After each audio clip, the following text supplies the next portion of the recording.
Hello, RE out there. It's Mark with HFD Reviews, and we've got my old homebrew boss monster coming from Hot Army. Dragon Golem, a huge construct dragon, unaligned. This kind of has little hints of Rime of the Frost Maiden. Spoilers. But I don't know how old this is, but I don't want to spoil any more than to say there's something that's like this in there.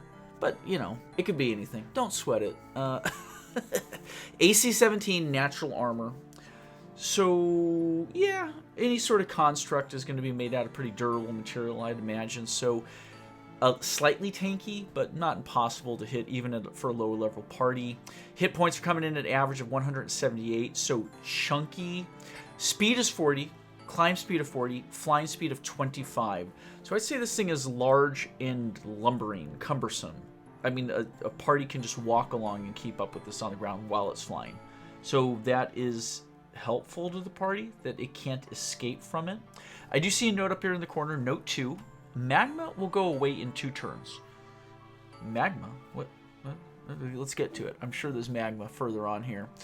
We get strength of 21, so quite strong. Dexterity of 11, which I would say would be a definite weakness. That's like a plus is nothing on save throws. So I could see letting your players do an investigation check potentially, getting information, finding out the weaknesses. They get a really good investigation check, and you're like, you notice the creature moves quite cumbersomely. You would imagine it's not very dexterous, and then you can give your players tips on what might really work. Magic effects that have a dex save, it's not going to make them. So that would be a total vulnerability for this creature. Con of 20, intelligence of 5, wisdom of 11, charisma of 7. So on all because it's a construct, I think that makes sense. It doesn't have much of a mind, or it's got a very mechanical mind, simplistic. So those would all be vulnerabilities for this type of creature as far as what magic you target it with. Damage immunities are going to come in here as poison, psychic. That tracks. It's not biological. It has a mechanical mind. Slashing and piercing from non-magical attacks not made with adamantine weapons or better, and fire. Okay, so your big ones are going to be poison, psychic, fire, total immunity. Yeah, that all makes sense. It's made out of metal, right? I'm guessing here. In slashing and piercing, but not bludgeoning. So a mace or a hammer is going to be able to affect it normally. So that is a weakness, 100%. Condition immunities, charmed, exhaustion, frightened, paralyzed, petrified, poison. That's your standard for any construct, I think. So, boilerplate on that. Makes total sense. Senses, true sight out to 120 feet, which is considerable. Blind sight to 40. Passive perception of 11. Now, this is interesting. The blind sight and the true sight essentially means you're not going to be able to sneak up on this. However, that low passive perception gives you a pretty good chance of being able to hide from it if you had to. So it's not really good at seeking out, but you're not going to be able to sneak up on it. So yeah, it's like a trade-off, But I think it's good. It's not overly perceptive. It's not overly powerful. So you can get away from it if you need to. Languages, understands Draconic but can't speak. Okay. I see a CR with nothing filled in. Due to the damage immunity, though, against slashing and piercing, I would say it's probably going to be between 6 and 10 somewhere, right? I haven't compared this to like other dragons, but obviously you're going to need to be in about that second tier of play to have the weaponry that's going to allow you to effectively deal damage to this thing. So I could see maybe an 8 to 10 somewhere in that range for CR, just at a guess right now. Okay, here we go. Immutable form. These are some abilities. Immutable form. The Dragon Golem is immune to any spell effect that would alter its form.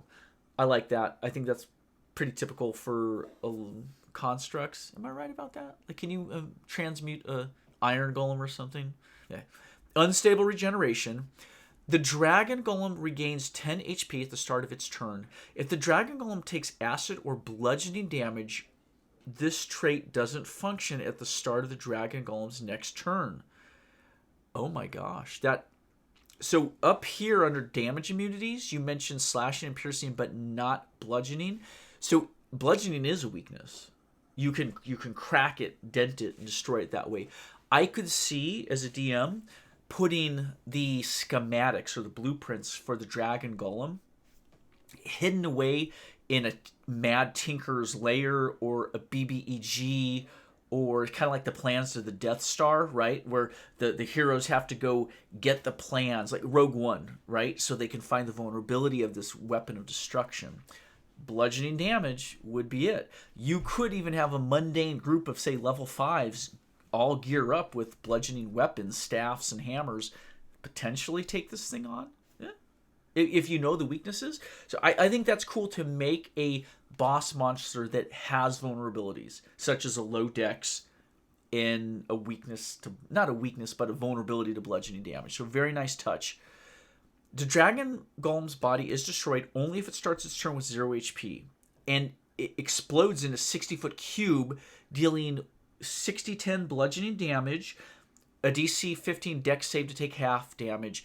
The damage is considered magical, so even like a raging barbarian is going to take that damage from it. So yeah, that makes sense. It's like its body's physically exploding, and like all the plates and gears and springs are flying out in every direction, just like shrapnel, like a grenade. It's a cool touch. I see another note. I assume this is note 1, because the other one was note 2. Magma Breath Recharge 6 and 7. This is cool, because it's like dropping little hints, all these little side notes. It's like, FYI, there's a lot of magma. it's full of magma. You don't want to break this thing open. The magma's going to squirt out everywhere. Here's some actions. Bite. Melee weapon attack plus 10 to hit. Yeah, that's good. That's definitely a tier 2 range, I would say. Reach 5 foot, which is actually very short, against one target. Hit will do 2d12 plus 2 piercing. In magma breath. Shit, is that line? Maybe? Dragon Golem exhales molten rock. Okay. Sorry. I don't know what that word is. I honestly can't read it. It's just magma breath. Let's just call it magma breath. Yeah? Okay. Dragon Golem exhales molten rock in a 30-foot cone. Each creature in that area must make a DC 17 dex saving throw, or take 70-10 fire, or half on a successful saving throw. So yeah, that's like 35 average. That is a big hit. Yeah, it's not going to wipe out. I mean, by the time you're say your level 7, level 9 party, they can take a hit from that. But it's a good way for, if they're clustered together, for the dragon to deal a lot of damage and weaken the party very quickly. So I like that. The DC 17 means it's going to be pretty hard to dodge that. Unless you got a straight up dex save proficiency, you're going to get blasted by that magma. So interesting. One bite attack with very limited reach, so it's not that dangerous, to be quite honest. So it's the breath weapon is what you got to be careful for. I see a note down here. Had to use 2 pages when writing as my ideas show up randomly and leave almost as quickly. So we're going to jump over to the next page here. And just a couple other items. We're almost done. Dragon Golem, other traits, can have 4 choices. False appearance. While the Dragon Golem remains motionless, it is indistinguishable from a pile of charred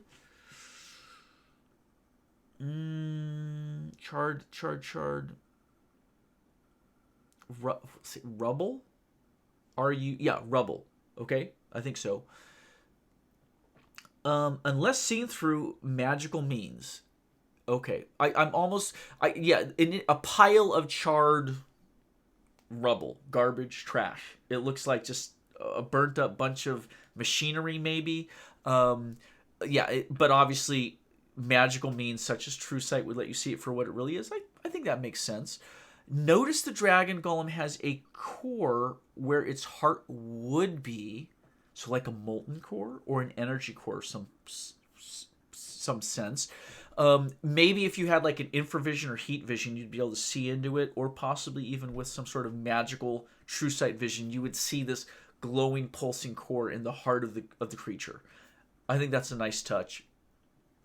Where its heart would be, if it were a normal dragon, I understand. The core has 5d10 HP for an average of 25, and if it reaches 0 HP, the dragon golem shuts down and turns to ash. Oh my. Is it not made out of metal then, like a machine? Or is it like burnt like lumber ash? Oh, I'm curious. I think there's a lot of variability there. I think you could describe it as being like a construct that was incinerated, is what it looks like when it's in action, when it's in its dragon form. Otherwise, it looks like a burnt down pile of debris, indistinguishable. So I was thinking metal, but it's not necessarily metal. It could be just ash, or metal with like, carbonized black cinders all over it. But it's interesting that has that little bit of disguise. Is there a way to target the heart specifically, though? I question. I mean, you talk about the dragon core. Obviously, if you kill the dragon just by bludgeoning it to death, its HP reaches 0, the core explodes. That's what that 60-10 explosion is that core melting down, going off. Is there a way to target the dragon core specifically? I would say this. I think that would be up to the creativity of the players and the DM to find ways to target the dragon's heart, sort of as a bypass or vulnerability. Again, a la the Death Star. So yeah, let's not define it. Let's leave it up to the theater, the mind, players and DMs to work that out at their gaming table. But only dealing 25 points of damage to that heart is a much faster route to shutting down the core of that dragon. So I like that. Yeah, now that we've gotten through it, though, because the bite attack is pretty limited, I think that you could have a level 5 party take this creature down. However, I could see this guy with that breath taking out a party member. But I don't think it could get all the party members. If they were prepared, if they knew about the bludgeoning weakness, they could counteract the unstable regeneration. I think they could be nimble, move around, keep range, stay out of its bite attack. Yeah, I think you could get through it. Now, if you're in a confined space, like down in a dwarven forge or something where you can't get really far away from it, clearly the thing's going to be much more dangerous. Out on the open terrain, though, I think a clever level 5 party could deal with it. But ultimately, I'd probably plug the CR for this around 7, 8. That plus 10 to hit means it's going to land some hits. Its immunities give it obviously some decent protection. That AC 17, it's not too easy to take down. But yeah, I think it'll be a matter of how the DM deploys it, how much information the party can gather about the creature before they face it. But this is a really nice design. There's roleplay potential built into the creature's monster block, which is what I like. I like to see that. It could just be used as a dumb brute machine, like a gelatinous cube. You just back away and hit it till it's dead. Simple.